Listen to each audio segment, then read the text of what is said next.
again, thank you for taking a minute out. And I want to begin our journey into your work by asking you this.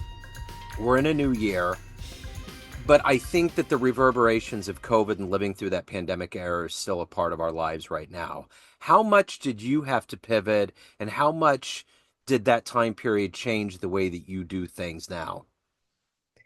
During COVID, you mean? Yeah, just kind of like readjusting your life to COVID and how it's affected you even now. I think that's a great question because I do believe also that we're still living it. We're in the aftermath, that it's going to take some time Yeah, for us to get back to a new normal. And I don't know what that means still. And I think nobody does, yeah, both economically, social, politically, socially, culturally. So for me personally, during COVID, I was in Italy when it started. So we were the first country to go in lockdown. yeah. And initially, it was a wonderful period because you're like, oh, I get to wind down. I get to be in by myself, catch up on everything that I wanted to catch up on. But the second round of lockdowns, it was hard. And for my business, I learned how to pivot right away. And that was really important because I have a gifting company. And because it wasn't so much in demand at the time, I was able to start a magazine where we did interviews with really people, important people, I have to say, in the industry of food and design. But because they were so available, so everybody was much more generous. Now, getting back to everything, you see that everybody is a little bit more reserved, a little bit more hesitant, and they have their own, everybody has their own stream and everybody has their own work that they have to catch up on or do. And so priorities have shifted. And it's almost that thing where you say, okay, I was like this. Why was it all working out well? And then all of a sudden it's a little bit more challenging, let's say. And so I think we're still feeling that and getting people back to understanding what it means. And I think, for example, social media, everything was amplified. Yeah, So what was going to happen in 10 years span maybe happened within a few months. yeah. And so there's also that part of let me catch up, let me catch up. So now we've gone back to that whole, okay, you had your sleep, but now let's go. The race is even stronger. That's such an interesting perspective because we did social media and things did have to grow up so fast.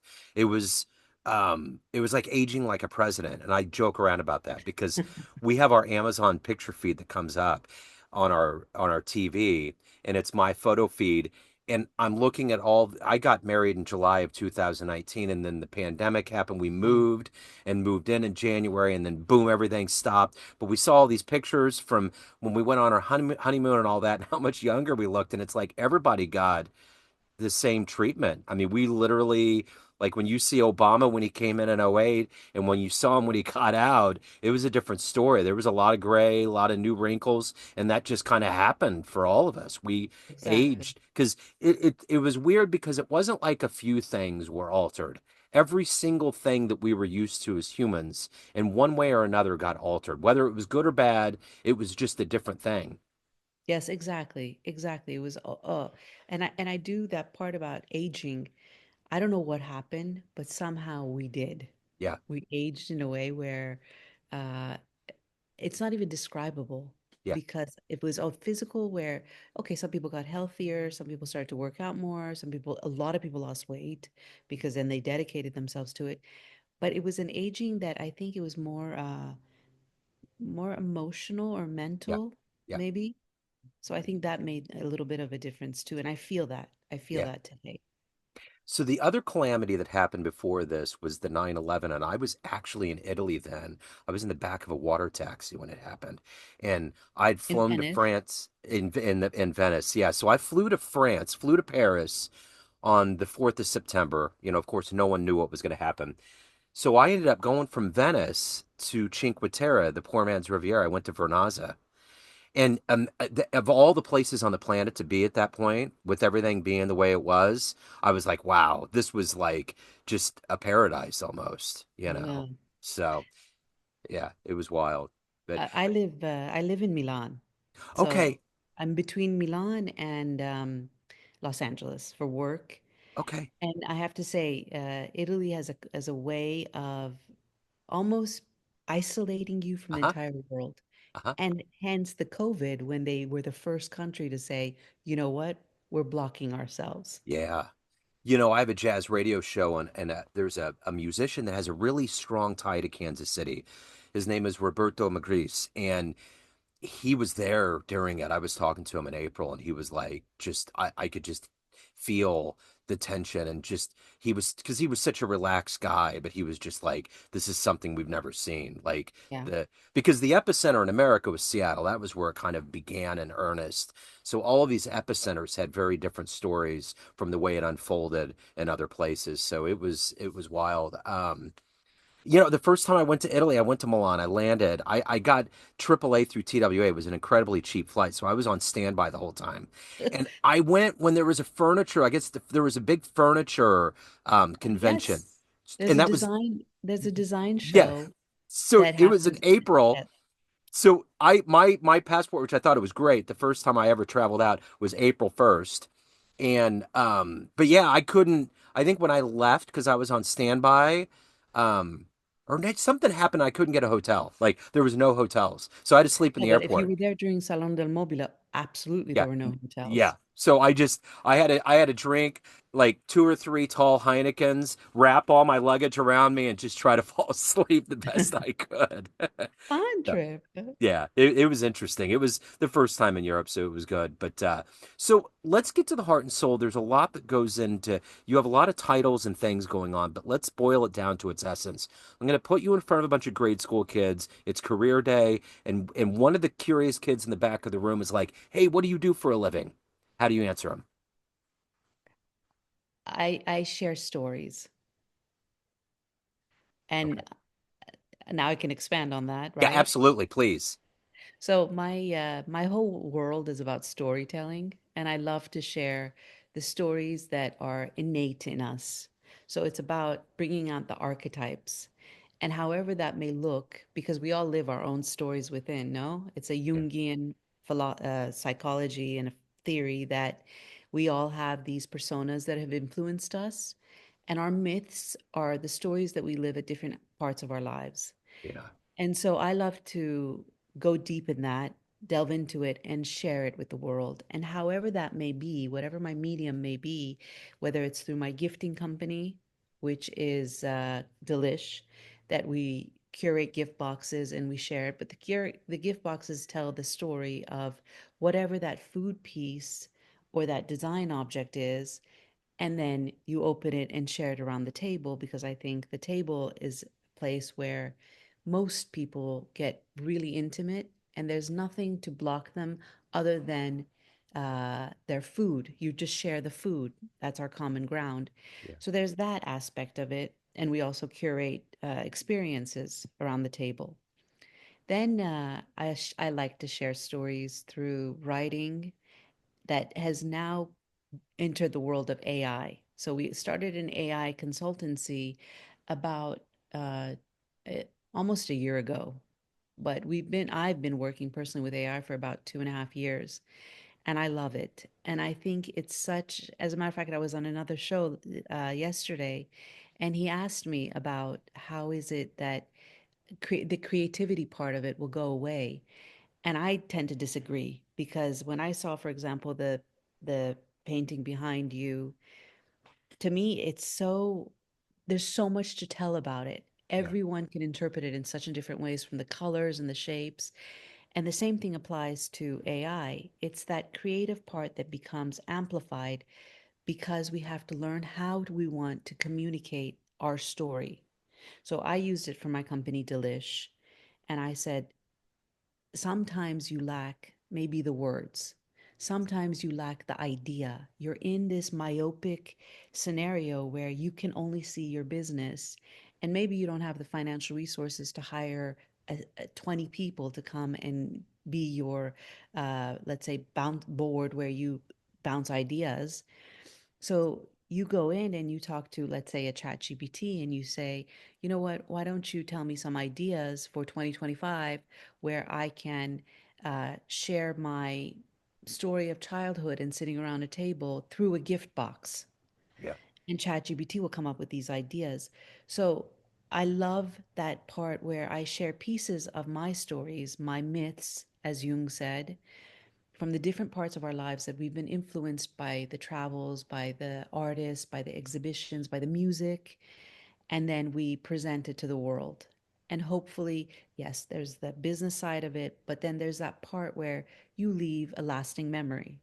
Yeah. And so, and then they can go and share it with their people. And so it becomes this beautiful domino effect, essentially. Yeah, it's interesting. The other day, my wife was joking around about mixing the idea. She loves flamingos and wine and wanted me to come up with like a logo.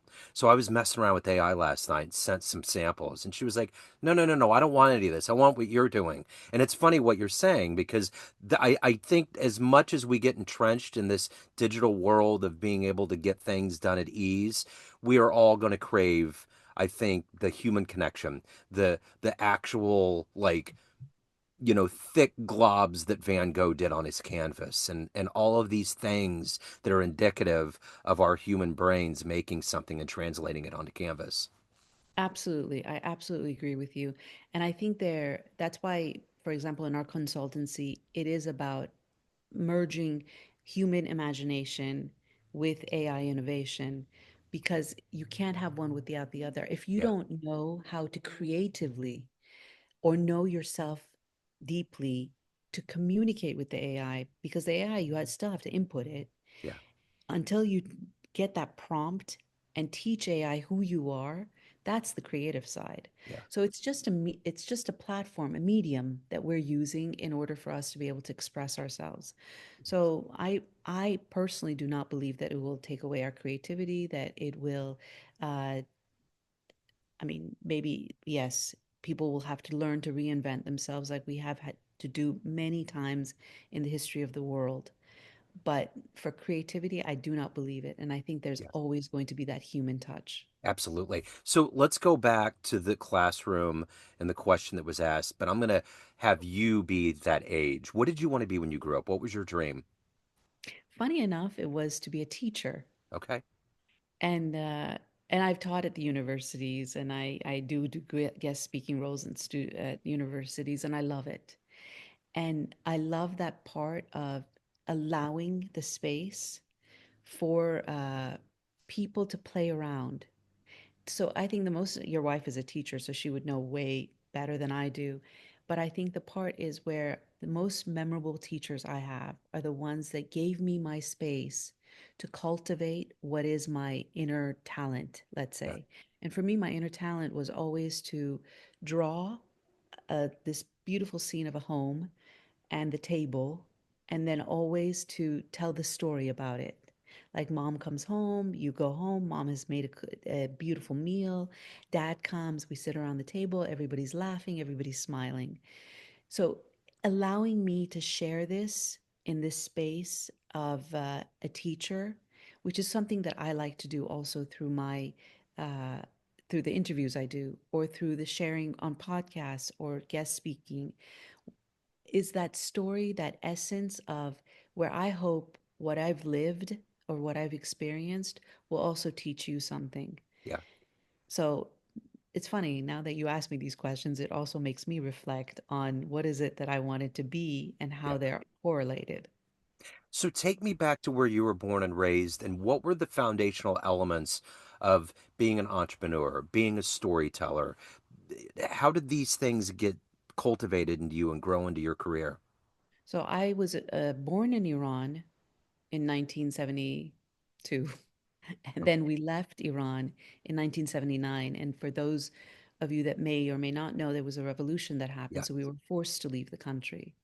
And we came straight to Los Angeles. And there was a period where it was a little bit of uncertainty, unrest as immigrants. So maybe there was some bullying that happened or things that happened because people didn't know. Let's say, let's blame it on ignorance or lack of knowledge. And the table was, oh, my father was always an entrepreneur. He was a journalist. My mother worked. So coming to the United States and having to live the outside world as foreigners, then coming home to a table where my father and mother would, through the food, through the stories my father would share, through our history, through the correcting of if there was any kind of outside, let's say, for lack of a better word, violence. He would calm us at that table by saying, you know what, if people say Iranians are such and such, it's because they don't know that we have had such and such and such. Yeah. So it was this correcting and this grounding us to our roots.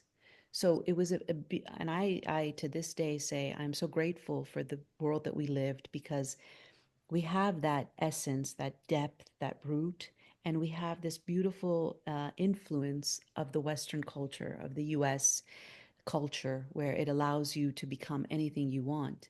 So, seeing my father as an entrepreneur, my brother's an entrepreneur, I'm an entrepreneur, my sister's an entrepreneur, is because the United States allows for that.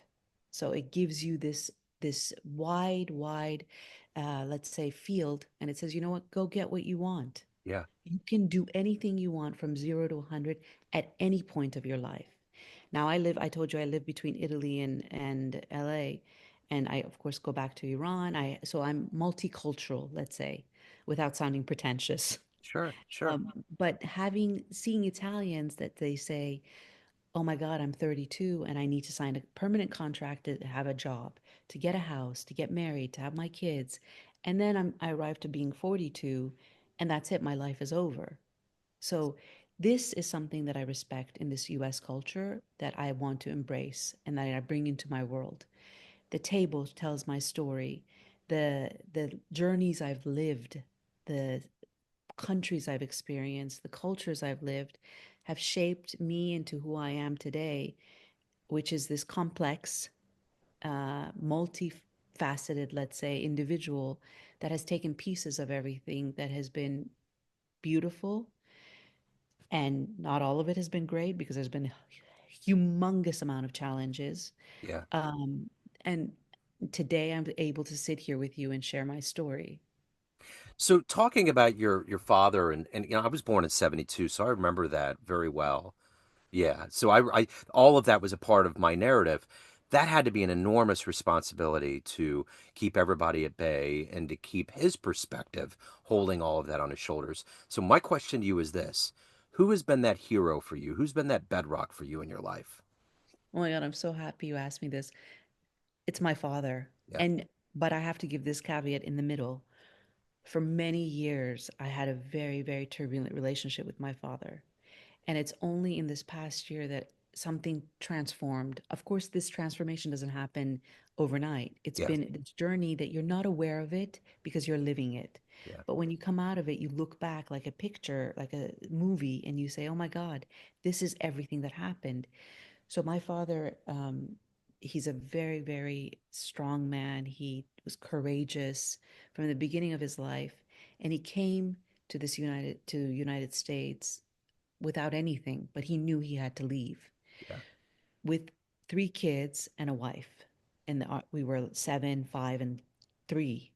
So it wasn't so easy, but Yeah. he did it.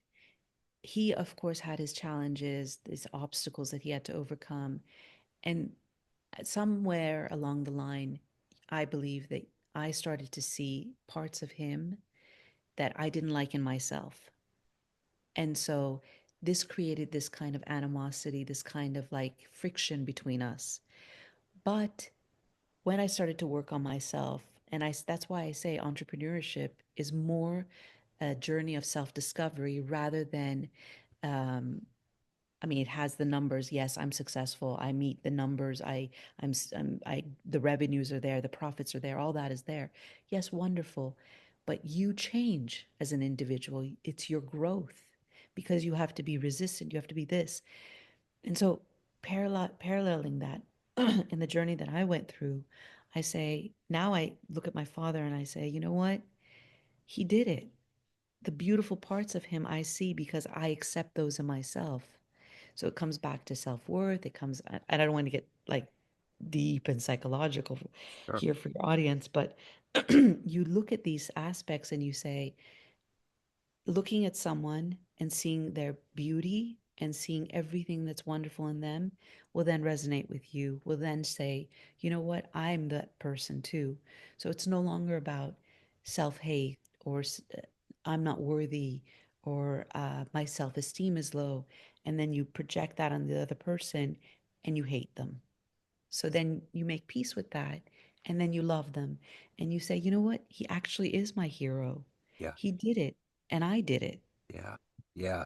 What that's great. And that's kind of the whole thing of our human march down here is finding that place of forgiveness.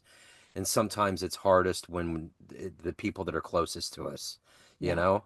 So that's amazing. So I'm curious, what you're doing with your life is something that a lot of people won't do. You know, traveling and being successful, not working for a company, doing your own gig. There's a lot of things. So my question is this: what gets you up every day? What has consistently been the motivation for you to evolve and push yourself to a standard that is, the best that you can give the world? What is that for you? I think it's the number one thing is freedom. And I know that maybe a lot of people will say that the freedom, but it's not like there's no structure around it.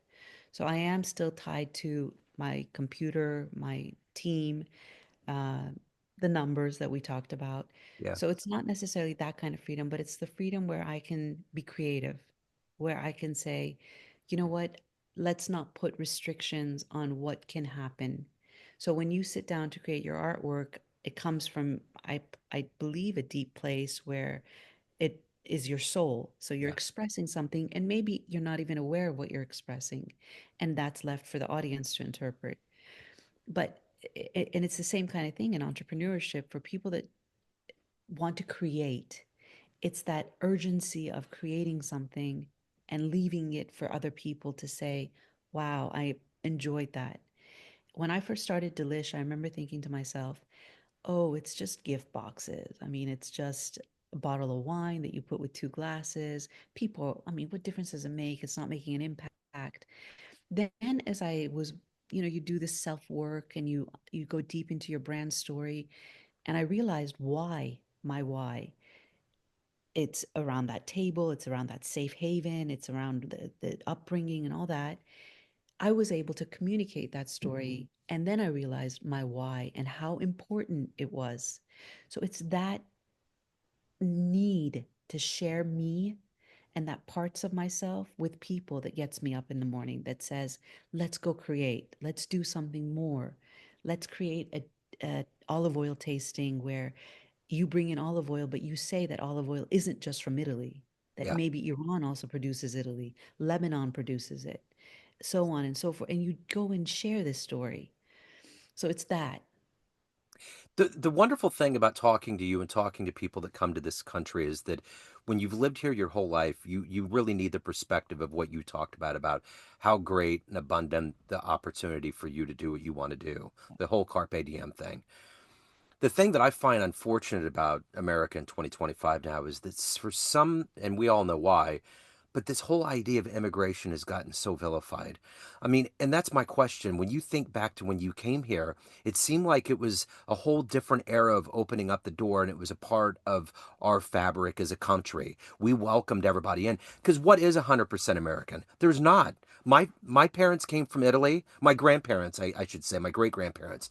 So all of us have all these different bloods. I mean, I've done the 23andMe. I mean, there's English, there's Irish, there's Scottish, there's half Italian. There's all of this stuff going on. And all of us have this melting pot. So I guess my question is when you look at being welcomed and having this opportunity in this country and to see how immigration is getting vilified right now, how does that make you feel? It's sad, Yeah, really sad. I have to say, really sad because the one beautiful thing about the United States, not just the one, but the most beautiful thing about the United States is this fact that it was always, and I remember when I was in elementary school and I came to the United States, they would always say the melting pot, yeah, where the Statue of Liberty is inviting you in, it's embracing you in, and history had always said that. Now, when I see what's happening, it it it's like a profound pain where you say, why are you doing this? Why in any country are they doing this? Why are people, because it's not that we necessarily choose to leave our countries. yeah. It's you're forced to leave your country for whatever reason. And then why would I not have somewhere to go? And Yeah. United States was always that place where they would say, come. Yeah. And and because you also contribute to the economy. So just about the Iranian culture, I can tell you, we contribute, and this is, you can even Google this or search GPT this, but we're one of the countries or one of the people that have contributed the most to the economy of the United States because Yes. we've been here since 1979 and, moving. So it's not that even the people that come from Mexico or from the South America, from Latin America, everybody is contributing. So Sure. why do you want to tear that away? Yeah. Why? Doesn't Why do make you want to sense. make this kind of like conflict amongst people and say, you know what, they're bad. Why Yeah. are they bad? Yeah, So, I think it's a bigger narrative of just kind of the de-evolution of progress that was going on, even with women. Not, and I'm not even talking about abortion. I'm talking about basic services. Like there's so many things. It's like Rosa Parks has just been thrown back to the back of the bus. I don't understand. and It's just it doesn't make any sense. So let me ask you this. In the matter of perspective, let's say you have a dream tonight. You run into a very younger version of yourself after you came to this country, and you could give that version of you a piece of advice based on this life you've lived, the wisdom you've accumulated over this time. What advice would you impart on that young version of you? Joe, you're really good at these questions. I got to Thank you. tell you. Thank you. um, I think the most important thing would be to not take it so seriously. Not it's going to all pass, Yeah. and it all does, and you come out stronger than ever. And it's something like I have my niece and my nephew, and I try to tell them the same thing. It's okay. I mean, at the end of the day, it's okay. Yeah. Just have fun with it. Yeah. So when I look back on my life, I was always so hard on myself, always so like, it has to work, it has to be.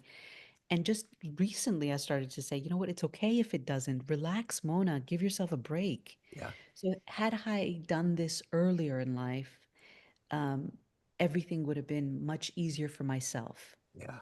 Yeah. and I would have enjoyed much more what was around me.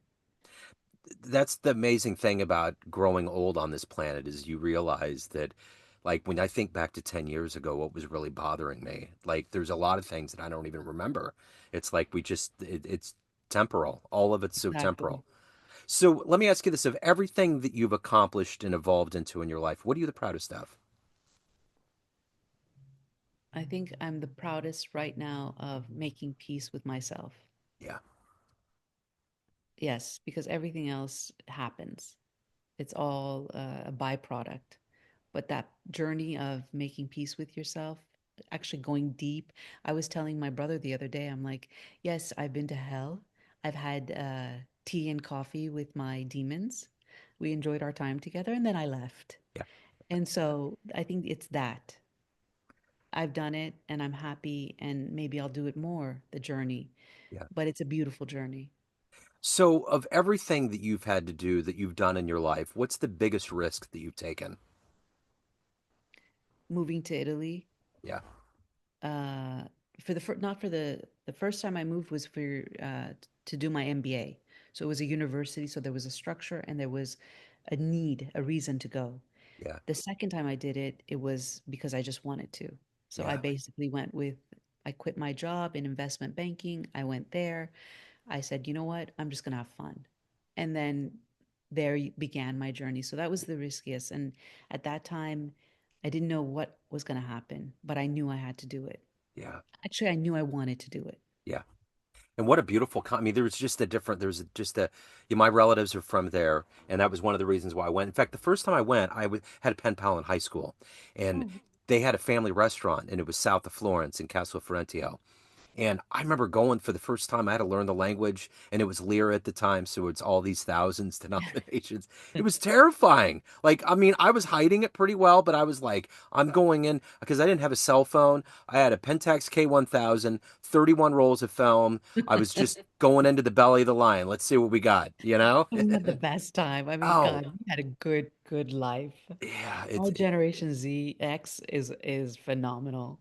it's wild because I have a stepdaughter who's 19 now, my son's 20, and I'm talking to them about the other day she was talking to her fiance about like I wish we could be in your generation. They were envious because we've seen this enormous bridge from like solid state technology where things were just like old school analog, and we've come to this complete digital point that we were told as a kid you're going to see somebody on a video phone. We're like, no, we're not. What are you talking about? We're not going to see anything like Yeah. that. And everything that we were told was going to happen has completely come to fruition. It's mind boggling how many things are happening. Even AI is a total trip to think But about. did you ever watch The Jetsons? Oh, yeah, Oh my God, absolutely. we're living it. We're Yeah. literally living it. But Getting thank on God. a bus. Yeah, but thank God we're not driving as much because I think No, there would be debris falling all over the place. It wouldn't be good. not yet. We're Not not. yet. Right. Yes. They'll figure it out for sure. So at the end of the day, everyone has a perception of you. Family, friends, clients, colleagues, everyone that works for you and with you. But you run the show. What's your perception of you? Who do you think you are? Uh, Today, when I look at myself, my perception, actually a good question. I think that's the one where I don't want to be too proud and say it, but I think my perception of myself is a hero, perhaps. So maybe Yeah, I'm my own hero. yeah, yeah. Joe, are you a therapist on the That's side? this was the therapy question. But you know the reason I asked this. This is why this question came about. And all these questions are kind of well culled throughout all of these interviews that I get the fortunate chance to do.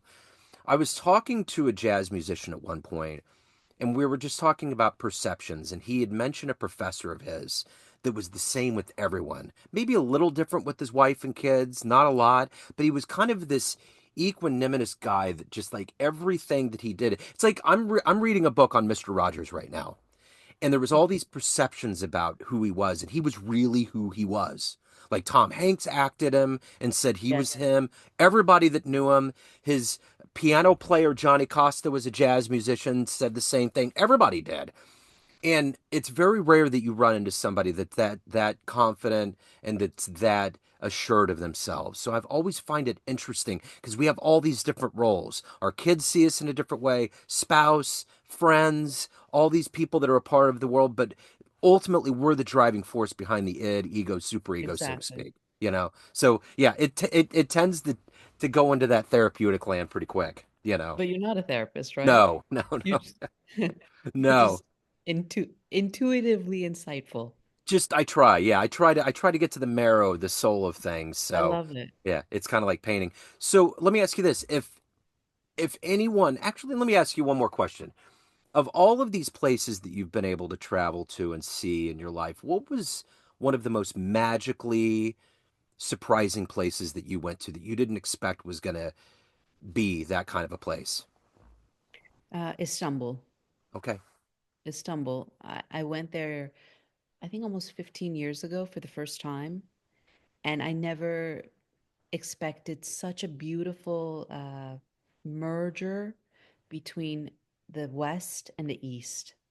And if you've ever been, I don't know if you've been, but I haven't. they have brought together this Western world and this Eastern, let's say, ancient wisdom kind of thing with this modern innovation kind of thing together Yeah. in this setting where uh, it's dynamic, it's beautiful, it's there's water that's surrounding it. So Istanbul for all its history, the art. Yeah.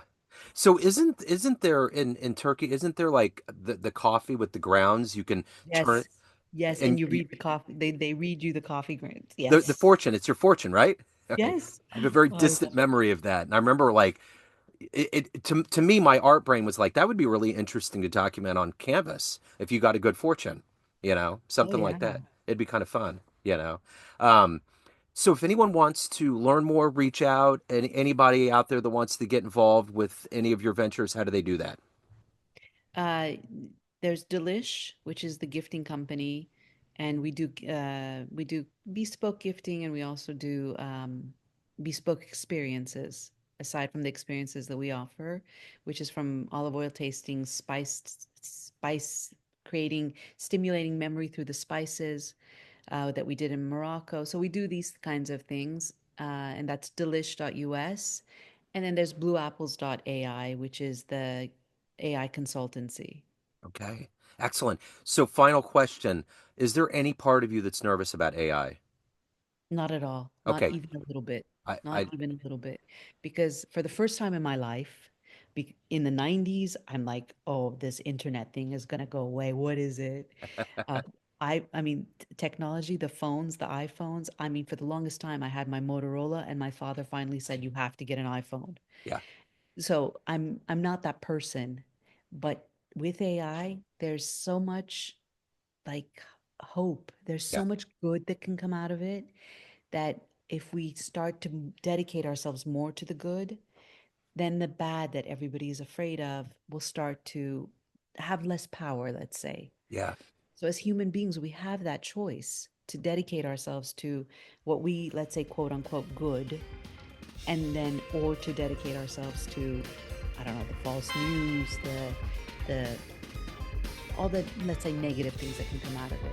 Yeah. The But why noise. not? Let's do the positive That's and it. create. That's right. Almost like a manifest destiny, so to speak. Exactly. Yeah. Exactly. Yeah. Modi, this has been wonderful. It's so great to meet you. Thank you for taking a minute out. Thank you for your story. Best of luck with everything. I appreciate it. Thank you so much, Joe, and thank you so much for all the beautiful questions you asked. Really, Yeah. it was a wonderful way to start the morning. Excellent. It's been my pleasure.